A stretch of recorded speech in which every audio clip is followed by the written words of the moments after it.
Hi everyone.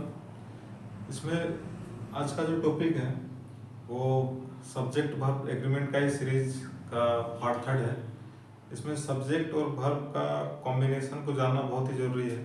इसमें suppositional sentences और conditional sentences में जो सेंटेंसेज होते हैं उसमें कौन से सब्जेक्ट में किस वर्ब का प्रयोग होता है उस प्रयोग को देखेंगे।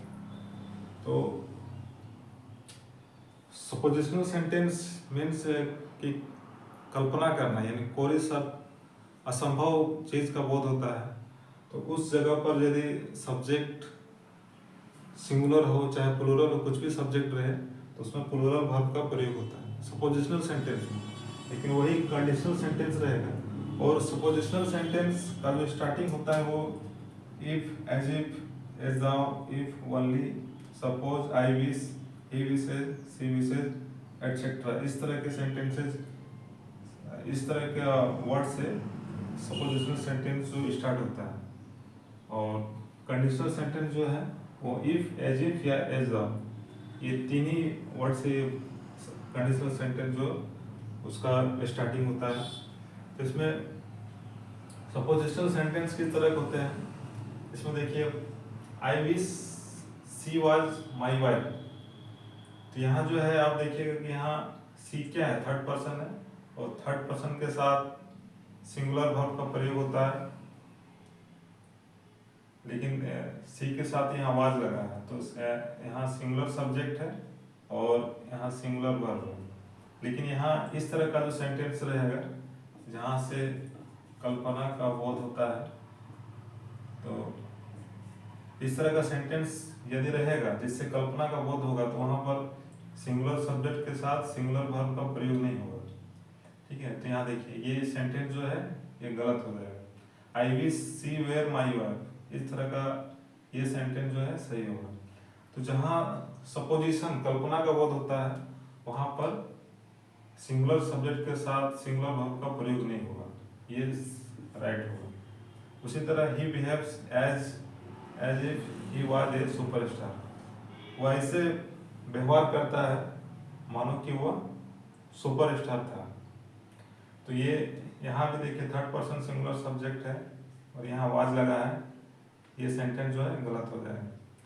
इसको ये पार्ट को यदि हटा दे तो ये सेंटेंस सही हो जाएगा। लेकिन एज इफ यहाँ लगने के कारण जो है कल्पना का बोध हो रहा है तो यहाँ जो है ये सेंटेंस गलत हो जाएगी।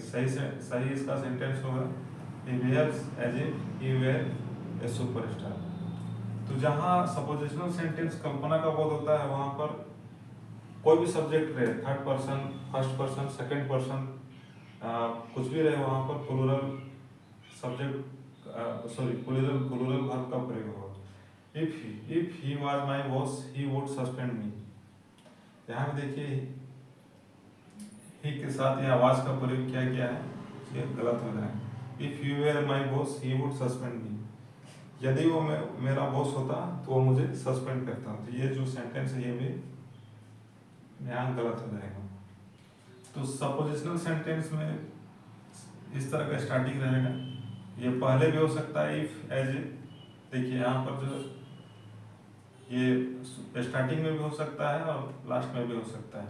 तो एज इफ के बाद जो सेंटेंस आ रहा है उसको ध्यान देना है, ना कि इसमें जैसे ही बिहेव्स, यहाँ थर्ड पर्सन सिंगुलर सब्जेक्ट है तो थर्ड पर्सन सिंगुलर सब्जेक्ट के साथ सिंपल प्रेजेंट टेंस में वर्ब फाइव का प्रयोग होता है तो ही बिहेव्स यहाँ पर सही है। एज इफ के बाद जो सब्जेक्ट आ रहा है उसके अनुसार आपको देखना है कि कौन सा वर्ब का आपको प्रयोग करना है। तो यहाँ यदि कल्पना का बोध हो रहा है तो ही के साथ यहाँ वाज का प्रयोग यहाँ नहीं होगा। इस तरह का सेंटेंस में प्लूरल वर्ब का प्रयोग होता है। ठीक, और इसी तरह यदि कंडीशनल सेंटेंस शर्त का बोध यदि होगा यहाँ पर तो इसमें जो सब्जेक्ट के अनुसार ही वर्ब का प्रयोग होता है। If he come here I will teach him, यहाँ थर्ड पर्सन सिंगुलर सब्जेक्ट है तो यहाँ पर देखिए यहाँ वर्ब वन का प्रयोग यहाँ जो है गलत होगा। If he comes here I will teach him, यहाँ थर्ड पर्सन सिंगुलर सब्जेक्ट है तो इस जगह यहाँ पर वर्ब फाइव का प्रयोग होगा, क्योंकि यहाँ शर्त कंडीशन का पता चल रहा है, इसलिए यहाँ पर वर्ब फाइव का प्रयोग होगा यहाँ पर। इसी तरह नेक्स्ट सेंटेंस है Sneha looks as though she have been working. ठीक है, यहाँ भी उसी तरह देखिए एज सी के साथ यहाँ हैव बीन का प्रयोग यहाँ नहीं होगा।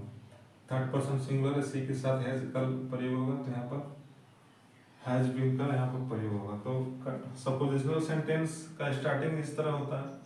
बहुत सारे और भी कुछ वर्ड्स हैं, लेकिन कंडीशनल सेंटेंस में सिर्फ तीन ही वर्ड से सेंटेंस शुरू होता है, if, as if, as the.